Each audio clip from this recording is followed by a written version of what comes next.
살아가면서 경험하는 잡다한 모든 것에서 진리를 찾습니다. 함께 모여 떠들다 보면 뭔가 나오겠죠. 하나님 앞에서 떠드는 사람들, 떠람대요 지금 시작합니다.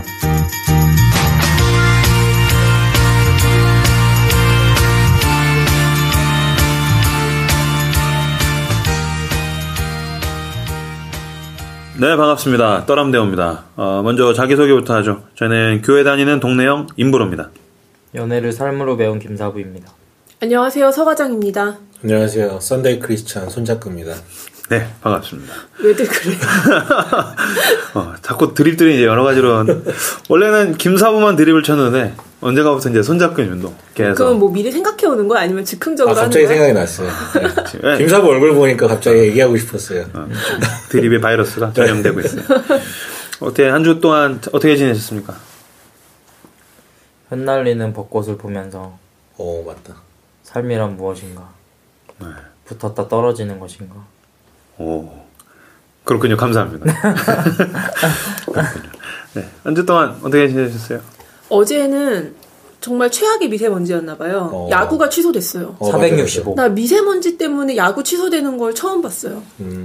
양평도 더 이상 안전지대가 아니에요.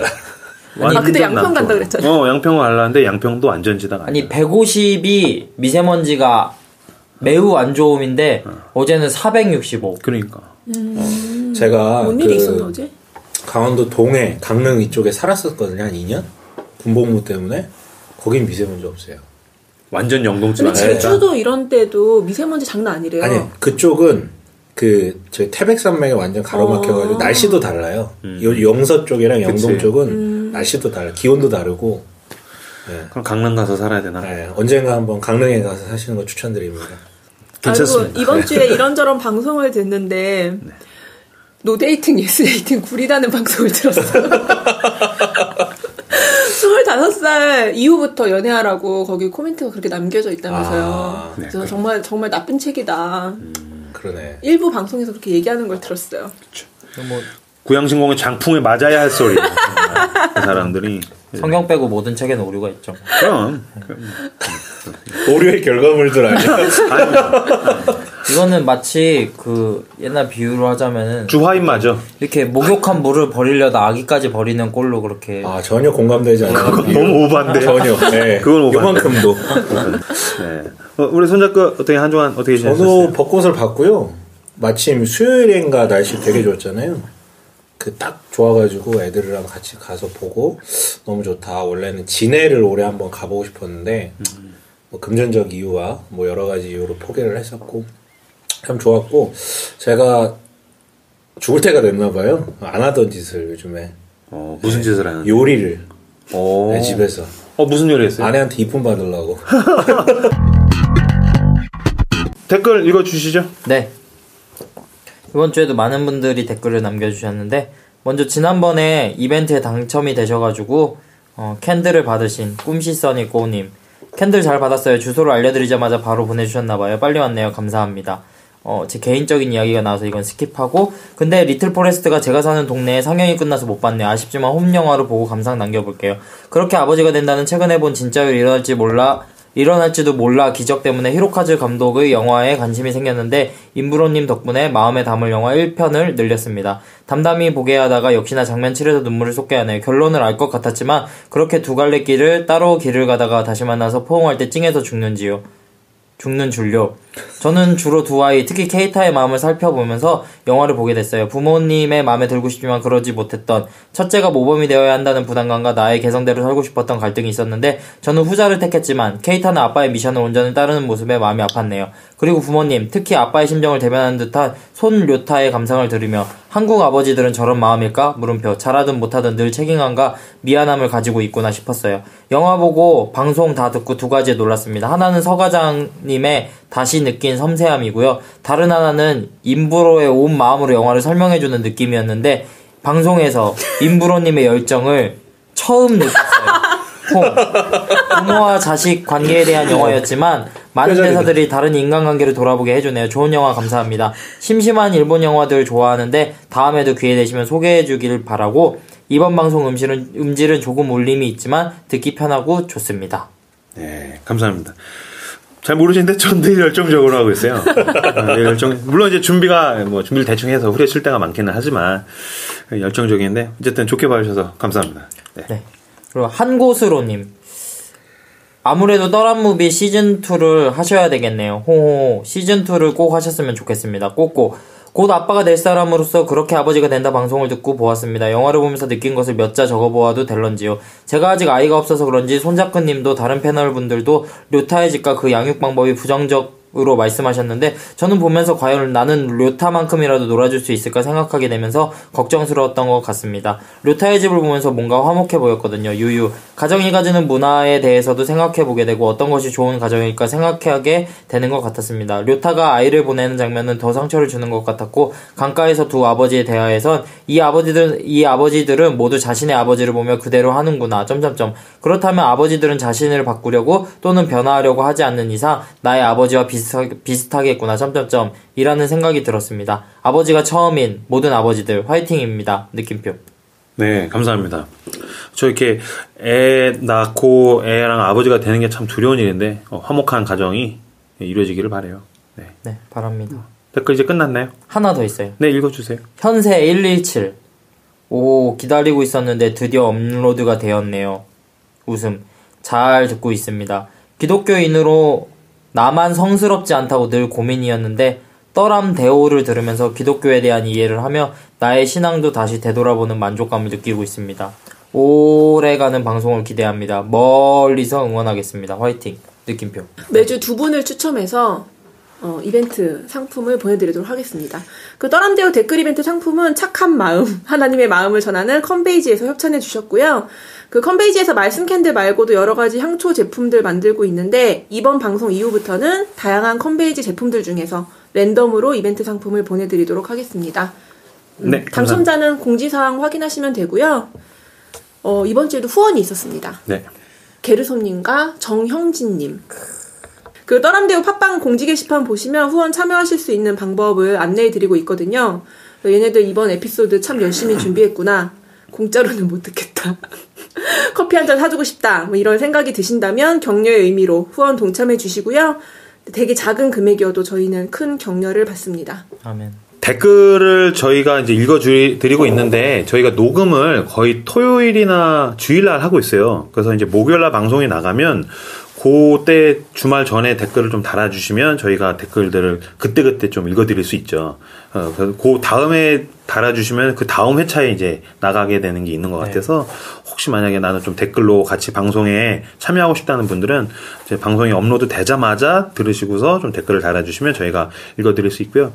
그 다음에 저희가 팟빵을 통해서만 저희가 지금 이벤트를 하고 있기 때문에 만약에 아이폰에서 팟캐스트로 직접 들으시는 분들은 우리는 어떻게 하면 되냐? 팟빵으로 참여를 하시면 됩니다. 팟빵을 다운로드 받으셔서 하시면은 저희가 함께 이렇게 이벤트를 진행을 할 수가 있습니다. 네. 지난주에 이어서 오늘 연애에 대한 이제 두 번째 시간입니다. 지난주가 연애 프롤로그. 그래서 이제 연애를 글로 배웠던, 사랑을 글로 배웠던 임브로가 이야기를 했죠. 그래서 부양신공에 대한 초식들을 함께 나눴는데, 뭐 어떤 도움이 됐는지, 방해가 됐는지 모르겠어요. 오늘은 이제 연애 ING에 대해서, 우리 손작가님께서 이야기를 해 주시죠. 네. 연애 ING. 그러니까 연애를 진행하고 있을 때의 어떤 뭐 얘기들을 좀 풀어나가 보려고 하는데요. 좀 물어보고 싶어요. 여기 계신 세 분한테. 미리 질문지를 드렸는데, 얼마나 준비해 오셨는지 잘 모르겠지만, 네. 항상 열정적인 우리 임브로께. 그럼요. 세 분 다 그러니까 다 포함된 질문인데, 과거, 그러니까 결혼 전에 어떤 이상형, 누군가를 만나기 전에 이상형은 어땠는지, 좀 그런 어떤 조건들이 뭔지 좀 얘기해 주시면. 이상형이 있었느냐? 네네네. 그리고 그 이상형 어떤 스타일이었느냐? 네네. 나는 이제 인문학을 전공을 해서 저한테 있어서 이상형은 전 어울리지 않게 철학이라든지 이런 인문학적인 걸 되게 좋아해요. 그런 이야기를 나누는 걸. 그래서 나는 이런 부분에 대한 대화가 통하는 사람이 이상형이었어. 나는. 그래서 이제 그런 이야기를 서로 나누고 싶은 거야, 결혼을 하면. 근데 내가 이제 지난주에 얘기했잖아요. 왜 선인지 맞선인지 했던 소개팅인지 30대 초반에 했는데 그 지하철역에서 만난 그 아가씨하고 한 3시간 정도 포스트 모더니즘이 했어요. 어떻게 보면 진짜 이상형에 딱 매칭되는 여잔데 그렇게 3시간, 2-3시간 정도 포스트 모더니즘에 대한 이야기를 하고 집에 돌아가서 그 사람에 대한 생각이 아무것도 나지가 않는 거지. 어떤 이성으로서의 끌림이 없어서 그날부로 저는 이제 이상형이 무너졌어요. 그러니까 이제 이건 나한테 이상형이 아니다. 그리고 나서 이상형을 다시 만들어야 되나 혼란스러워하고 있는 찰나에 지금 아내를 만나서 나는 이제 좀 첫눈에 반하기는 했어요. 그래서 이상형이랑 맞느냐라고 생각하면 뭐 그런 거를 원형을 자체를 가지고 있지는 않는 스타일이긴 한데 안 맞는 것 같아. 그런 이상형이랑. 그러니까 처음에 가졌었던 이상형의 모습과 현재 지금 결혼해서 살고 있는 아내분의 그 모습이 매칭이 안 되는 것 같아요. 그렇게 되지 않는다. 서 과장님. 만났던 사람들을 돌이켜봤을 때 다 다른 것 같아요. 그리고 특별히 막 어떤 사람이 좋다 이런 이상형은 없었는데 어쨌든 옛날부터 그랬는지 언제부터 그랬는지 모르겠지만 저한테 제일 중요한 건 대화가 유쾌하게 되는 사람. 유쾌하게. 그래서 이제 그런 유머가 살아 있는 사람. 그러니까 일상을 좀 부드럽고 약간 풍요롭게 하는 게 저는 유머 농담이라고 생각하거든요. 근데 그거를 막 가볍게 치거나 되게 해프게 치는 거 말고 막 깜찍대는 거 말고 그러니까 유머로 뭔가를 이렇게 승화시킬 수 있는 그런 능력이 있는 사람을 좋아하는 것 같아요. 그리고 외모는 그 연예인으로 치면은 저는 이렇게 GDN 탑을 좋아하거든요. 그러니까 약간 약반 미쳤구나. 외모용으로 약반 느낌. 그러니까 약간 퇴폐적이고 아티스트적인 그 자뻑에 취한 애들 있잖아요. 그러니까 그런 애들을 연예인으로 보기 딱 좋은 것 같아. 근데 이제 그런 관상용 말고 그러니까 류승범 이런 애들 내가 좀 좋아했어요. 그래서 지난번 방송 때 류승범이 못생겼다고들 다들 그래서 내가 약간 욱했었는데 이런 남자들이 좀 매력 있고 관상용 말고 되게 존경스럽고 사귐용 이런 배우는 그러니까 이게 약간 달라요. 저는 유해진을 되게 좋아했거든요. 공공의 적 1부터 유해진을 좋아했는데 어느 날 김혜수랑 연애를 하는 거예요. 근데 내가 사람들이 너는 배우 누구 좋아해 했을 때 난 유해진을 좋아했을 때 저 또라이 같은 년 나한테 그랬거든. 근데 그래서 야 진짜 봐봐 너무 매력적이야 장난 너무 섹시해 이랬는데 다들 못 알아들었어요. 근데 김혜수랑 연애를 하고 나니까 내가 통쾌하면서 동시에 약간 짜증나고 섭섭하고 약간 이런 마음이 동시에 생기더라고요. 옛날에는 약간 그러니까 어릴 때는 조금 이렇게 번듯한 느낌을 좋아했다면 지금은 나는 그런 남자가 좀 멋있더라고요. 그 땀 냄새 나고 기름 냄새 나는 육체농동. 그런 남자들이 블루 컬러 노동자가 멋있더라고요. 이게 살면서 더 그렇게 되는 것 같아. 나이 먹으면서 변하는 거지. 그렇죠. 그러면 그때 가졌던 그런 어떤 이상형적인 부분과 지금 만나신데 결혼하신 만나고 있는 결혼한 남편은 좀 매칭이 돼요? 완전 다르죠. 그러니까 나는 옷 못 입는 남자 되게 싫어했거든요. 그러니까 남편은 내가 생각하는 그 번듯함과는 되게 거리가 먼 사람이에요. 근데 이제 대화와 유머로서 그 모든 걸 극복한 남자? 그러면 혹시 두 분 그때 막 그런 조건 가지고 기도하신지는 않았어요? 나는 그런 걸로 기도해본 적 없어요. 나도 없어요. 없어요? 쿨하네. 있을 것 같은 김사부는? 저는 있어요. 역시 기대를 깨지 않아요. 조슈아 해리스의 후계자 적통. 저는 기도 제목을 7가지를 써가지고 기도를 했고 뭐였어요? 혹시 물어봐도 돼요? 지금 정확하게 기억은 잘 안 나는데 3가지는 절대 타협할 수 없는 거. 그리고 뒤에 있는 4가지는 그냥 되면 좋고 옵션이요? 말면 그냥 말고 옵션. 그걸로 해서 3가지가 뭐예요? 3가지는 그러니까 그 어떤 배경으로 이게 형성이 됐냐면은 이제 30살 이제 조금 넘어가면서 이제 저 자신에 대해서 아니까 왜 웃어요? 왜 웃어요? 이제 알아가게 되면서 이제 내가 어떤 사람을 만나면은 행복해지겠구나 그걸 이제 알아가지고 그냥 그거에 맞게 기도를 했었는데 가장 중요했던 게 제 글을 알아보고 공감해주는 사람 이거였던 것 같아요. 왜냐면은 저는 뭐 지금은 많이 좋아졌는데 근데 아내분이 네. 글 인정함과 동시에 네. 엄청 관리하시잖아요. 그건 결혼하고 나서. 많이 달라졌네, 그러면. 아니 이게 결혼 전에 연애 때는 그러니까 완전히 그냥 그 어떤 작가의 약간 사생팬 같은 눈이 거였는데 하트가 돼가지고. 근데 이제 결혼하고 나니까 편집장님으로 이거 고쳐라 이런 거 쓰지 마라. 펜에서 편집장으로. 아니, 그러니까 예전에는 이제 연애할 때는 글을 딱 보면은 진짜 오빠는 어떻게 이런 글을 쓰냐 이랬었는데 이제는 결혼하고 나서 딱 이거 이렇게 뭐 올려고 했는데 어때 그러면은 대 아직도 구별 못해? 손잡고 자기 얘기를 해야죠. 저요? 이상형 어땠습니까? 저는 예뻐야 됐었어요. 제 눈에. 저는 타협할 수 없는 1번이었어요. 그 착한 여자였다면서. 아, 그것도 중요한데. 착한 여자가 이쁜 여자인 거지. 우선 제 눈에 이뻤어야 됐고, 그 다음에 이제 나머지 조건들이 보였던 거기 때문에. 그러니까 절대적인 기준에서 이뻤다라는 게 아니라 그냥 제가 봤을 때 이뻤던 거, 그게 중요했던 것 같아요. 그래서 어쨌든 지금 이쁘다. 좋아요. 네. 그리고 저는 지금 다시 솔로 돌아가도 저는 그 부분을 거짓말하기는 어려울 것 같아요. 외모 중요하죠, 남자들한테. 네, 나한테는 되게 중요한 거예요. 여자들한테도 중요해요. 그러니까 다 거짓말쟁이들아요. 왜요? 외모가 마음에 안 들었으면. 난 얘기했잖아. 첫눈에 반했다고. 그러니까 외모 이뻤던 거잖아. 첫눈에 반하는 건 무조건 외모에 대한 이야기지. 그치. 심성에 대해서 어떻게 참.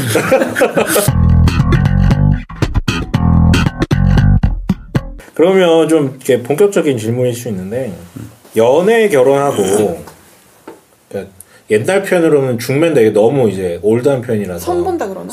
이것도 좀 너무 올드한 것 같고, 누군가 소개를 시켜줘서 만나는 것과 내 주변에 있는 사람 중에 어쨌든 이렇게 마음이 가가지고 이렇게 좋은 관계에 대해서 이렇게 연애로 가서 물론 그 소개팅으로 만나서도 연인이 돼서 연애를 하겠지만 조금 이제 다른 부분 같아요. 그러니까 누군가 이제 공신력 있는 사람이 소개를 시켜줘서 만나서 하는 것과 그냥 자기가 이렇게 만들어가는 것. 그래서 이제 결혼하는 것. 네. 조금 이제 넓긴 한데 둘 개 중에 어느 게 더 좀 좋은 것 같은지. 옳은 건 아닌 것 같고요. 조금 결혼 쪽에 포인트를 두다면 소개를 받아서 결혼을 하는 것과. 야, 이게 만약에 우리가 20대였으면 네. 되게 무엇 하나에 대해서 선명하게 지지를 할 수 있었을 텐데, 난 내 마음에서 갈등이 너무 큰데?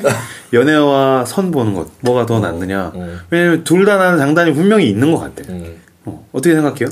근데 이게 전지적 결혼 시점에서 보다 보니까 그냥 이걸 하든지 저걸 하든지 뭐 그게 우리가 문제야. 아, 그래요? 지금 연애에 대한 이야기를 하기에 우리가 너무 멀리 왔어. 너무 그래? 초연한 그 것 같아서. 질문도 연애를 할 때 그냥 자연스럽게 눈을 맞는 걸 선호하냐, 뭐 이렇게 소개팅을 받는 걸 좋아하는 이게 아니라 연애 결혼이 좋냐, 중매가 좋냐. 그치. 네, 좀 그렇긴 한데 한번 그냥. 네. 저는 흐름에 야, 이번 따라서 방송 망했다. 야. 저는 흐름에 따라서 두 개를 그냥 둘 다 써야 된다고 생각을 해요. 만약에 본인이 이게 어떤 부분에서 은총을 많이 받았다, 이런 사람들은 뭐 그 두 가지 영역에 있어가지고 알아서 들어오거든요. 그러니까 저는 살면서 소개팅에 대한 제안을 한 번도 못 받아봤어요. 진짜로 한 번도 못 받아봤어. 한번 소개팅 해봐라. 근데 저랑 제일 친한 형이 있는데 그 형은 키가 187에 엄청 난 사람이에요. 난 사람. 교회에서 인기도 되게 많았고 소개팅이 꾸준히 들어와요. 꾸준히 한 달에 3번씩은 꾸준히 들어오는데 그래서 알고 보니까 나는 근데 왜 한 번도 안 들어왔나를 이제 생각해 보니까 약간 그런 부분에서 차이가 있었던 것 같고, 자연스러운 이제 만남을 하는 게 좋기는 좋죠. 그러면서 자기가 그렇게 하면서 또 개인적으로 성장도 하고 또 그 자연스럽게 만나는 거는 일단 그 시간과 공간에서 쌓아왔던 정이라는 게 있기 때문에 이제 그게 잘 되면은, 그러니까 그런 완급이 조금 적죠. 그러니까 소개팅에 비해 가지고 정이라는 게 있기 때문에 어떤 부분에서 되게 더 잘 될 가능성도 있고 알아가는 재미도 있고. 그런데 소개팅 같은 경우는 이제 그 어떤 좀 권위가 있는 사람이 잘 이렇게 소개를 해주면은 위험 부담은 적지만은 그런 정이 조금 없는 상태이기 때문에 의외로 실패 확률이 되게 크더라고요. 잘 되면은 되게 한 번에 쭉 가는데 안 될 가능성이 굉장히 많더라고요. 제 주위에 보면. 네. 내가 만약에 소개팅을 한다고 생각해 본다 한들 소개팅을 해서 연애를 하면 했지 소개팅 이후 바로 결혼 이거는 용납이 안 될 것 같아요. 아, 그래. 그러니까 연애를 위한 소개팅은 오케이.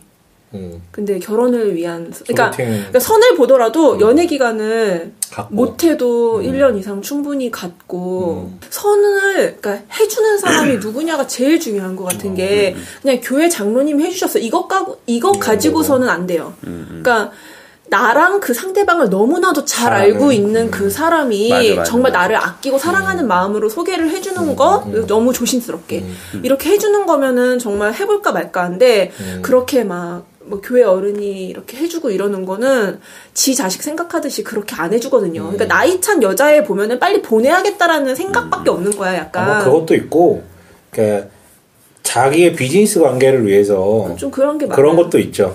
저기서 부탁을 하니까 내가 이거 들어주면 잘 되든 안 되든 잘 되면 너무 좋고 안 되면 이제 뭐 어쨌든 내가 부탁을 들어준 거니까. 제 친구가 연애를 되게 오래 했어요. 한 남자랑 6, 7년을 한 것 같아. 근데 이제 남자가 약간 기반이 좀 약했어요. 그리고 이제 신앙이 약간 약했고 그 연애를 그렇게 오래 하다가 결국에는 헤어졌더라고요. 그리고서 얘가 소개팅을 하고서 결혼을 3, 4개월 만에 결혼을 했어요. 그러니까 정말 모르는 남자랑 결혼한 거잖아요. 그래서 애도 낳는데 가끔 통화하면은 나는 아직도 남편이 어색하다고 그런 얘기를 해요. 진짜? 그리고 되게 피상적으로 받아들었던 그 남편 집에 대한 정보, 뭐 부모님 뭐 하시고 어떤 분들이고 그거 이상의 것들이 있는 거죠. 직접 살아보니까. 그치. 한 6개월은 넘어야 되지 않겠어? 난 사실 1년 정도, 그러니까 사계절을 좀 경험해보는 게 좋다고 생각하는데 너무 급하고 마음이 뜨겁다 그러면 최소 6개월은 돼야 되지 않나? 3개월은 뭐 자기들이 결혼한다고 그러면 어쩔 수 없지만 짧은 감은 있지. 우려가 되는 건 있지. 근데 한 25살의 6개월과 35살의 6개월은 다르잖아요. 보는 관점이 다르니까. 물론 이제 통찰은 분명히 다르겠지만 하나를 봐서 뭐 5, 6살 알 수 있는 게 있지만 그래도 또 그 시간의 검증이라는 게 있잖아. 나는 시간의 검증이 가장 절대적이라고 생각을 하기 때문에 결국엔 피상적인 것밖에 볼 수 없다라는 생각이 들어요. 나는. 나도 결혼을 일찍 해서 30 중반이 넘은 그러니까 여자로 얘기하자면 여자들의 그 조급함을 내가 다는 모르겠지만 결혼을 해서 이혼하지 않고 산다고 쳤을 때 8, 90까지 살 기간이 되게 많잖아요. 36에 결혼하든 37에 결혼하든 아무 차이 없지. 나는 좀 더 신중한 거에 표를 던지고 싶고 그렇게 조급함에 선을 보고 일찍 결혼하는 사람들이 다 그런 건 아니지만 그렇게 허둥대면서 자기를 던져가지고 그렇게 아무 남자한테 기회가 왔구나 잡아야지 막 이런 태도로 결혼 안 했으면 좋겠어요. 그러면 질문을 좀 바꿔가지고 누가 더 행복할 것인가? 그럼 어떻게 알아? 이혼율 연애가 더 높대요? 뭐가 높을 것 같아요? 와, 그 통계가 있어? 있어. 오. 나 왠지 연애가 높을 것 같다. 맞아? 내 생각에도 연애가 높을 것 같아. 이유가 뭐예요? 그러지 않고선 네가 질문하지 않겠지. 그리고 여기가 소개를 받아서 결혼했어.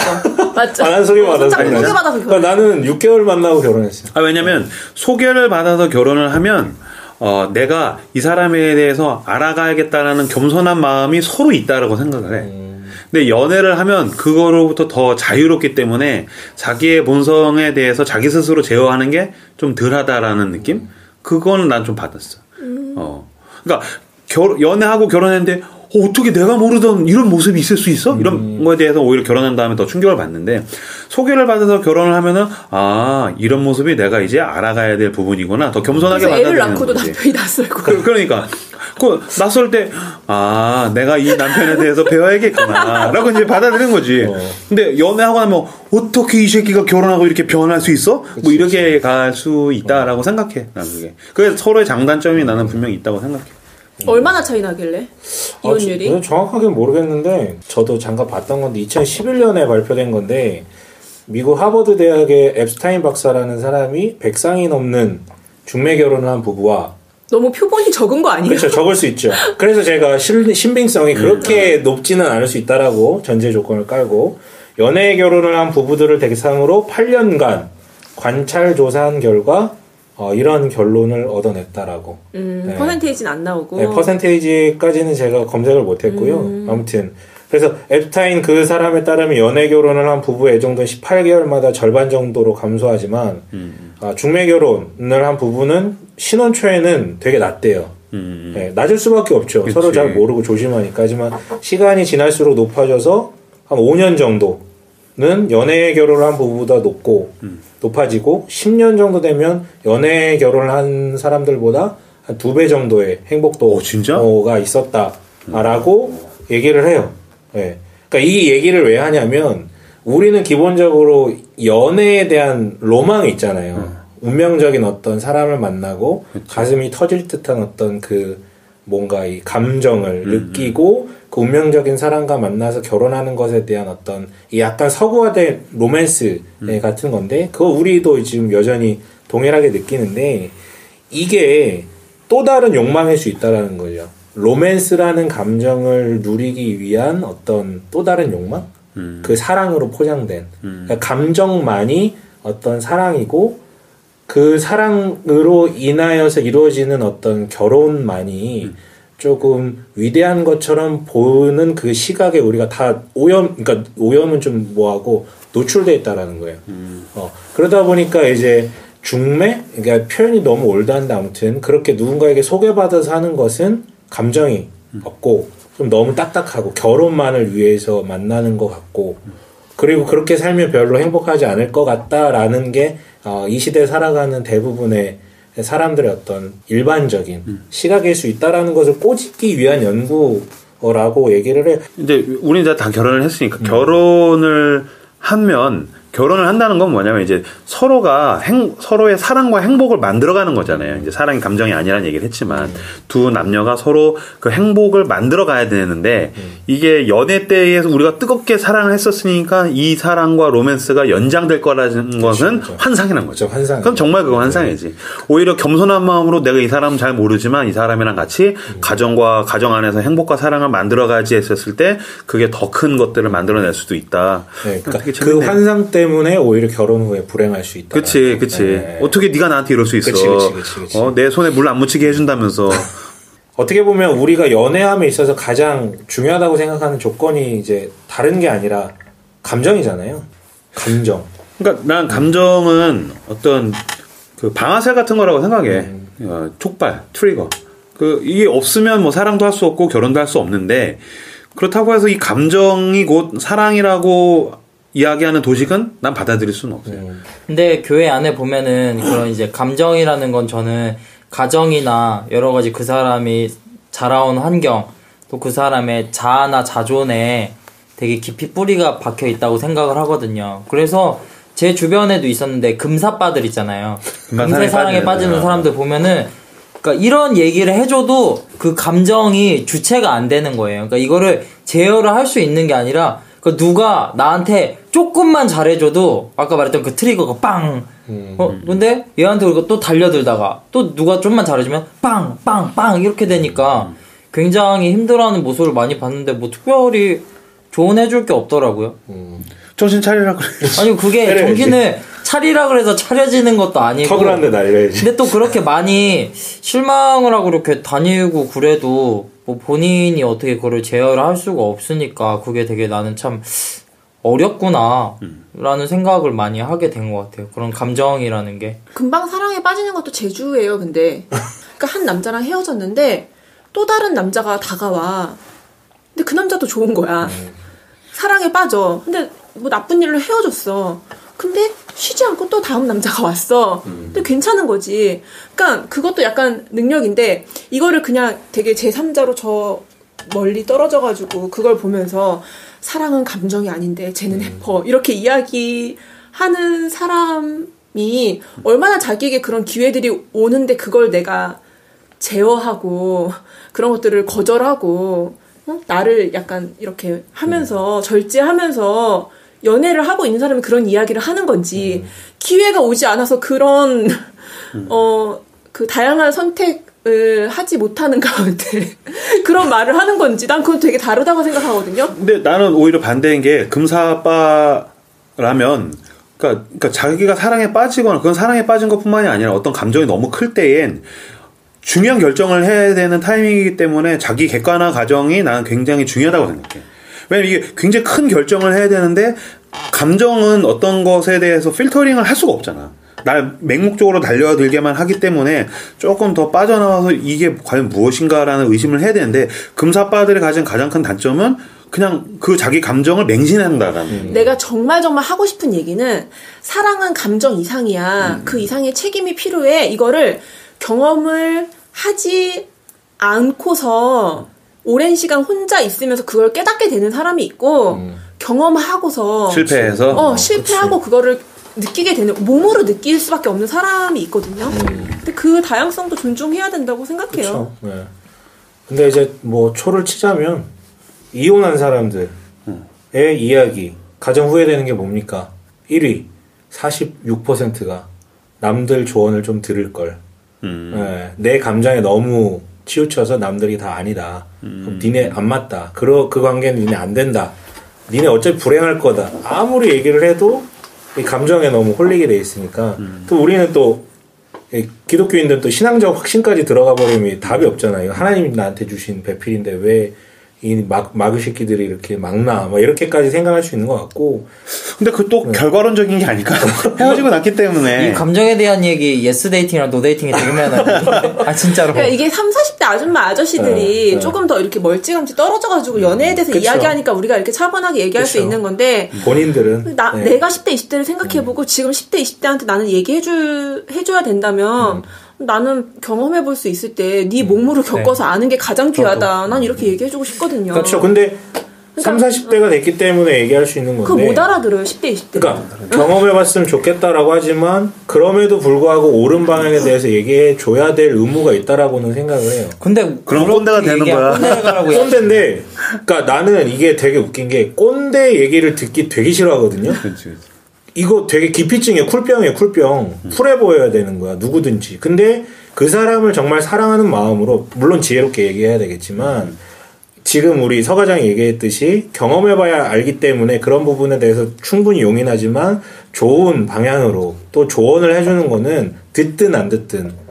근데 그냥 싫은 소리 하기 싫어가지고 전혀 얘기를 안 한다라는 건 저는 나름대로의 쿨병이고. 얘기를 안 하고 지켜봐주는 것도 굉장한 인내가 필요한 거거든요. 그치. 그 진짜 인내가 필요하지. 쟤는 가다 넘어질 게 뻔한데 넘어져 봐야지 또 쟤도 알지. 이런 마음으로 그걸 지켜보는 것도 되게 인내가 필요해요. 오늘은 그렇죠. 손작가랑 나랑 좀 비슷한 것 같은데 그러면서 네. 저도 굉장히 꼰대예요. 네. 그러니까 왜냐하면 내가 봤었을 때 연애는 자기 인생에서 너무 중요한 그 10대와 20대 때에 굉장한 큰 정말 물질적, 정신적, 내면적 에너지를 소비한다고 생각해. 그리고 만약에 금사빠야. 그래서 계속 연애와 이별을 계속해서 반복해.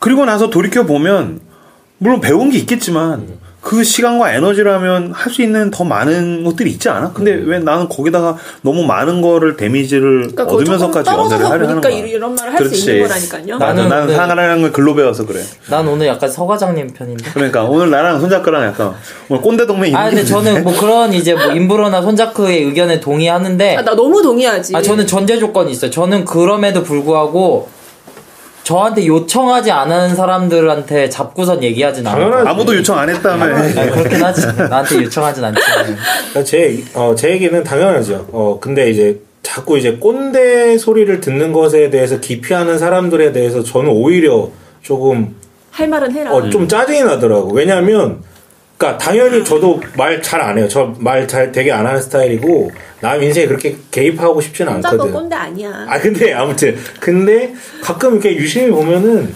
그런 얘기에 대한 되게 두려움이 있어가지고 얘기를 안 해.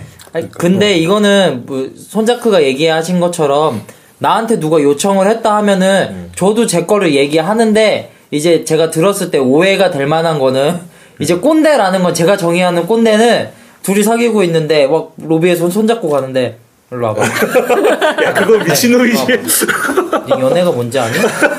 그건 또라이지. 꼰대가 아니라. 네 예스 데이팅 이거 봐. 아니 저는 이걸 진짜 생각한 거야. 난 그래서 이걸 들으면서 손잡고는 그 사람들 불러가지고 얘기한다는 거야. 난 그건 줄 알고. 그럴 리가 없지. 이거는 좀 번외적인 얘기인데 얘기를 하고 싶은 게 제가 20대 때 한창 교회에서 유행을 했던 게 뭐였냐면은 남녀가 이성교제를 하면은 꼭 그렇게 소그룹 리더가 자기한테 얘기를 하고 목사님한테 보고를 해야 된다. Why? 영적 지도자의 지도를 받아야 된다.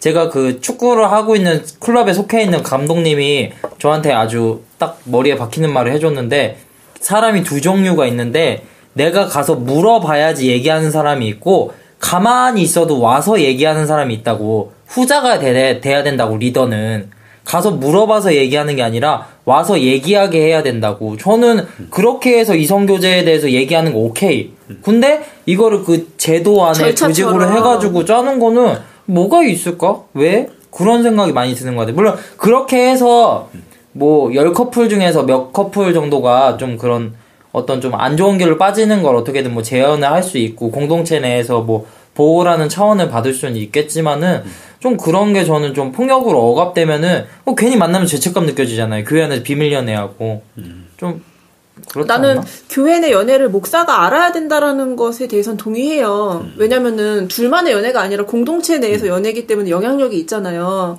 근데 만약에 목사가 몰랐어. 근데 둘이 연애해. 그걸 되게 자존심 상해하는 목사도 있다?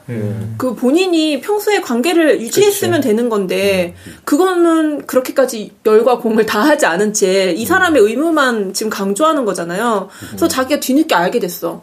그 이후에 찾아가가지고 연애한다며? 이러고서 관계를 해 나가는 것도 나쁜 방법이 아닌데, 꼭 그렇게 연애를 하면 죄인 취급을 하면서 목사한테 얘기했어? 이렇게 절차를 따지는 건 나도 조금 센스 있지 않다는 근데 저는 그런 거 봤어요. 그런 이제 서 과장님이 얘기한 절차를 무시하고 나중에 그 목회자가 알았을 때 그 두 커플을 쌩까는 거. 그러니까 그거는 약간 저기가 있는 것 같아. 그 인사 안 목사가 받았어요. 그렇지. 자존심이 상하고 약간 이런 게 있는 것 같아. 그리고 마치 뭔가 주홍 글씨 찍어가지고 쟤네는 뭔가 좀 이렇게 나쁘게 안 좋게 연애하는 애들, 밝힌 애들은 신앙이 좋으니까 역시 밝혔다. 약간 그런 거는 되게 좋지 않은 것 같아요. 정리하자면 이제 어쨌든 그 교회 안에서의 연애 같은 경우는 사적인 것보다는 공동체성이 있기 때문에 영적인 지도자한테 이야기하는 것이 좋지만 억지로 되는 것이 아니다. 영적인 나는 목사님하고 직접 얘기해 본 적도 없는데. 아 그래요? 영적인 지도자. 예를 들어서. 영적인 지도자가 관계를 먼저 맺어줘야지 그것이 가능해진다라고 얘기를 할 수 있겠네요. 성경에서 얘기하는 어떤 사랑, 그러니까 성경적이라는 표현을 되게 조심스럽게 써야 되겠지만 성경에서 얘기하는 사랑이 과연 감정일까? 감정이 과연 거기서 어느 정도의 비중을 차지할까에 대해서는 약간 회의감이 있거든요.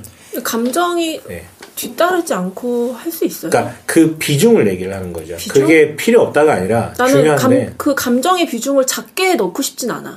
그러니까 나도 감정이 굉장히 크다고 생각하는데 100백이면 몰라도 80, 20이다. 이럴 수는 없을 것 같아. 그러니까 감정은 난 증거라고 생각해. 그러니까 내가 이렇게까지 감정이 크다는 건 내가 이 사람을 책임져야 한다라는 뜻이구나. 그때부터는 이제 자기가 주안점을 포커스를 책임에다 둬야 된다는 거죠. 왜냐하면 감정은 변하거든. 그렇죠. 또한 우리 시대의 그런 매스미디어에서 쏟아져 나오는 그런 것들이 되게 감정적인 로맨스나 사랑을 많이 얘기하잖아요. 제가 돌아봐도 책임이란 요소는 크게 강조가 되지 않고 그냥 딱 봤을 때 비주얼적으로 그냥 너무 사랑에 빠질 만한 남녀가 그냥 사랑에 빠지고 그냥 예쁘게 블링블링하게 이렇게 하고 거기서 사실 이제 뭐 티격태격 하는 걸 보여주고 끝나잖아요. 그러니까 거기에서 이제 그런 사랑이란 요소들을 학습을 하게 된다면은 사랑과 전쟁 이런 걸 봐야지. 그걸 애들이 왜 봐? 난 그 예술이라고 생각해. 그거 사랑과 해요? 전쟁. 그거 아직도 해요? 가끔 재방송을 하더라고. 끝나지 지금은 않았어요? 이제 안 할 걸? 가끔 하더라고요. 재방송은 하겠지. 그거 정말 기가 막히긴 한데 근데 애들한테 그걸 좀 보라고 하기에는 제가 요즘에 많이 들었던 얘기들, 그러니까 실제 뭐 성교육 같은 데 가보면 질문들을 해요. 네, 저는 뭐 다루지는 않았는데 이런 질문들을 많이 받죠. 그 속궁합도 안 맞춰보고 어떻게 결혼을 하냐. 이 얘기. 근데 이 얘기들이 모르겠어요. 되게 일반화된 얘기라 그러더라고요. 저는 이미 결혼한 지 꽤 됐고 또 어쨌든 교회 문화에서 자라나다 보니까 이런 얘기를 직접적으로 들을 경험이 거의 없었는데 생각보다 이 얘기가 되게 많고 거기에 대해서 되게 동의하는 사람들이 많다고 얘기를 하더라고요. 일견 이제 이해는 되는데 어떻게 좀 봤으면 좋겠는지 어떻게 생각하는지 좀 요 얘기를 좀 하면 좋을 것 같아요. 네.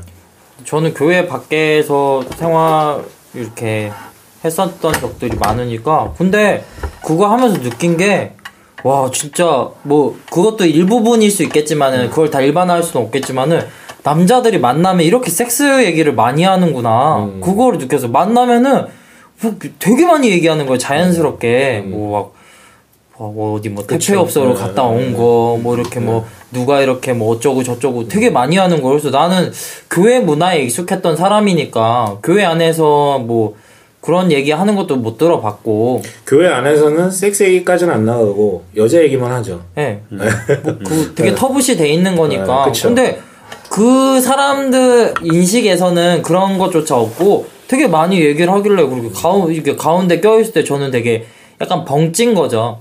벙찌면서 와 되게 이런 세상이 있었구나라고 생각을 했었고 그 후에 조금 이제 가면서 알게 된 게 그 속궁합이란 얘기. 나는 그래서 뭐 그때도 지금보다 더더욱 순수한 영혼을 가졌었기에 속궁합 얘기를 했을 때 뭐라고 생각했냐면은 그 사람과 나와의 영혼의 공명? 너 왜 그래? 아 진짜 그랬어. 심한데. 아 속궁합이라고 그랬을 때 속이 야, 이 또라이야! 아니 내 사상 체계에서 사고 체계에서는 몇 살 때? 네? 몇 살 때? 한 30대 초반? 진짜 그랬어요. 그래서 진짜 청정부. 내 안에서 청학동에서 왔냐? 어디서 온 거야? 북한에서 내려온 거 아니야? 네, 아무튼 저희 집에 공기청정기가 있어가지고 내 안에 속이라는 거는 항상 이제 성경에서 배운 중심, 내 속의 중심이 주를 찬양 뭐 이런 거 배워왔으니까 속궁합이란 당연히 그런 거라고 그래가지고 그래서 그때 당시에도 속궁합 얘기할 때 그치 당연히 속궁합이 맞아야지 결혼을 하지 그런 얘기 했었어요. 이 새끼 봐라. 미친놈아 뭐 막 내가 그랬거든요 친구들한테. 미친놈아 뭐 그러니까 너 해봤지 그래가지고 뭐 병신아 그게 아니라 너 이거 어쨌든 섹스에 대한 얘기가. 네, 그래 나 그게 아니라 나 그런 생각 안 해 나 이러면서 그랬거든요. 그랬었던 기억이 나요. 근데 그 사람들 안에서는 너무 당연한 거예요. 그러니까 결혼 전에 어떻게 그 사람이랑 섹스를 안 해보고 안 맞춰보고 어떻게 결혼을 해? 만약에 결혼을 했을 때 내가 그 사람이랑 성생활이 원만치 않으면은 그것도 어떻게 하려고? 바람 피려고? 근데 원만치 않으면 얼마나 원만치 않길래 그럴까? 근데 나도 그게 궁금해. 원만하면 근데 안 나갈까? 근데 정말 경험이 많은 아줌마들은 이런 말을 해요. 남자는 불 끄면 똑같다. 그러니까 결혼을 해보지 않고 한창 막 감정적인 요소를 더 크게 확대해가지고 섹스를 하는 젊은 애들이 말하는 거랑 산전수전 다 겪어서 아줌마가 돼서 말하는 거랑 뭐가 더 힘이 있느냐. 나는 좀 뒤쪽이라고 생각하거든. 저는 그래서 이 생각을 한 게 그 속궁합이라는 게 저는 비교치인 것 같거든요. 많이 해보면 해볼수록 아니 그게 아니라 된다? 내가 비교치가 있으니까 그거에 대한 대상으로 비교를 하는 거잖아요. 그러니까 내가 살면서 순댓국을 하나만 먹어봤으면은 이 집 순댓국이 그냥 최고라고 생각하고 이게 순댓국이나 하는데 뭐 옆집 저 집 뭐 뒷산 뭐 다 먹어봤어. 그러면은 역시 그 집 순댓국이 짱이었어 이렇게 하는 거잖아요. 근데 속궁합이라는 것도 마찬가지로 이 사람 저 사람이랑 그렇게 막 섹스를 하다 보면은 근데 그럴 수 있어. 근데 그래서 10개의 순댓국을 먹어보고서 이 집이 정말 제일 맛있어. 이러고서 그 집만 계속 먹는다고 생각해봐요. 그럼 언젠가는 물리거든. 똑같은 거지. 그러면 내가 10개 먹어봤는데 이 집 제일 맛있구나. 그러면 저기 가면은 더 맛있는 게 있을 수 있겠구나. 어떤 컨디션에서 누구랑 먹느냐. 그렇지. 이게 얼마나 큰 적인데. 결국에는 그냥 집 앞에서 배고플 때 먹는 게 제일 맛있는 거거든. 내가 이번에도 전주 갔다 왔는데, 뭐 전주에 무슨 조점내 피순대 막 환상적이다 그거 먹고, 그 다다음 날 우리 동네에 있는데 갔는데, 그냥 우리 동네에서 늘 먹던 게 나 제일 좋아. 그러니까 나도 그러니까 미지의 영역에 있는 그 섹스를 놓고서 속궁합이 중요하다라고 이야기할 때는 마치 그게 자기에게 굉장히 큰 영역인 것 같이 생각을 하지만 사실 결혼하고 나면 서로 같이 행복과 사랑과 그 가정 생활을 꾸려갈 때 있어서 나는 섹스는 굉장히 어떤 면에서 그냥 일부분이거든요. 그렇죠. 그냥 일상에서 어쩌다가 보면 사랑하니까 서로 어쨌든 몸으로 육체로 사랑을 하고 성욕이 있으니까 서로한테 더 그것을 더 즐거움 가운데에서 해소를 하고 이게 있지만 그게 없다고 해서 막 내가 막 가정생활이 불행하거나 그럴 거라고 난 생각하지는 않아. 오히려 나는 살면서 너무 좋은 시간은 애들을 재워놓고 아내와 함께 대화하는 시간이 난 훨씬 더 즐겁거든. 그 다음에 아내랑 같이 서로를 더 이해하게 되거나 그런 부분이 나한테 더 큰데 확실히 나만 해도 이렇게 밖에 나가서 비은혜 영역에 이제 교회를 다니지 않는 친구들이랑 얘기했을 때 얘네가 확실히 섹스에 대한 대화가 커요. 커져. 그러면은 나는 어떤 생각이 최근에는 들었냐면, 얘네가 가정 안에서 아내와 어쨌든 부부 생활 가운데에서 그 만들어가는 그 사랑의 내용이 참 부족하거나 굉장히 결핍되고 협소해서 결국엔 할 거라고는 본능적인 섹스 얘기 외에는 없는 거구나. 왜냐면 아이들을 키우면서 일어났던 해프닝들, 아내와 함께 대화했던 것들, 뭐 그런 게 되게 많을 텐데 그런 게 없을 때는 이제 본능만 남으면 섹스에 대한 이야기를 하게 되는 게 아닌가. 나는 사실 속궁합을 맞춰와야 더 결혼을 잘하게 될 거라는 것은 나는 내 생각은 전혀 달라요. 익숙하고 편해지는 거를 권태라고 생각을 한다면 속궁합을 맞춰봤어. 결혼 전에. 그 정말 최상의 파트너를 결정했어. 그리고 그 사람이랑 결혼한데 그 권태를 피해갈 수는 없어요. 그치. 그러니까 익숙해지는 걸 권태라고 한다면. 그러니까 이거는 아까 우리가 처음에 얘기했을 때 연애를 감정으로만 생각했을 때 막 그 사람 막 보고 싶어서 떨려서 죽을 것 같고 막 이런 가슴 터질 것 같은 그것만을 사랑이라고 생각한다면 안 된다랑 똑같은 것 같아요. 섹스도 마찬가지인 것 같고, 근데 이런 거 있잖아요. 뭐 이건 되게 그러니까 되게 극단적인 예일 수도 있는데 뭐 변태 같은 취향을 강요하는 거, 뭐 이런 것만 아니라면 특별히 알아볼 수 있는 속궁합이라는 건 나는 없다라고 생각하고 그 상대방에 대한 배려나 상대방의 마음이나 기분을 헤아리는 거, 이게 궁합이라고 생각할 수도 있잖아요. 근데 그거는 흔히 말하는 속궁합이랑은 조금 별개의 이야기인 것 같아요. 그리고 제가 아까 말한 영역에서 보자면 이제 비교치로 따진다면은 이 세상에 사람이 많잖아요. 그러니까 계속 비교를 하다 보면은 말했듯이 뭐 10사람 중에서 한 사람이 최상이어서 골랐어. 근데 이 사람이랑 하다 또 권태가 오면은 다른 사람이 더 최상이지 않을까 하고 또 찾아보면은 또 나오겠죠. 그러면은 뭐 계속 그렇게 할 수는 없는 거잖아요. 그래서 그냥 저는 저 개인적인 생각은 그러니까, 속궁합은 끊임없이 비교치라고 생각해. 낯설음과 새로운 환경과 조건과 새로운 상대와 섹스를 할 때의 흥분이 제일 크잖아요. 그렇기 때문에 계속해서 새로운 사람을 바꿔나간다면 그 사람의 관계는 파괴적으로 갈 수밖에 없겠죠. 그렇죠. 권태는 어떤 면에서 이제 녹 쓰는 거랑 비슷하다고 생각을 해. 그냥 내버려 두면 녹이 쓰는 거지. 그런 면에서 자기에게 있어서 가장 소중한 것을 갈고 닦아서 가장 좋은 것으로 만들어내는 거는 그게 사랑이라고 생각을 해. 그러니까 속궁합을 뭘 굉장하고 뭔가 그런 거 없어. 그런 게 어딨어. 그리고 제 그런 주변에 있는 친구들 만났을 때 뭐 그런 얘기를 저한테 물어보니까 뭐 이렇게 결혼 전에 그런 것도 확인 안 하고 결혼을 했는데 막 어떠냐고, 힘들지 않냐고 뭐 그런 얘기를 했을 때 제가 그냥 얘기를 했을 때 오히려 걔네가 많이 숙연해졌던 것 같아요. 그런 식으로 얘기를 했을 때 뭐라고 얘기했는데? 알아가는 거지. 서로의 알아가는 내면의 거고. 공명이 속궁합이지. 조슈아 해리스 펴놓고. 네, 여기까지 하시고 잠깐 쉬었다가 2부에서 나머지 연애에 대한 이야기들 진행하도록 하겠습니다. 쉬겠습니다.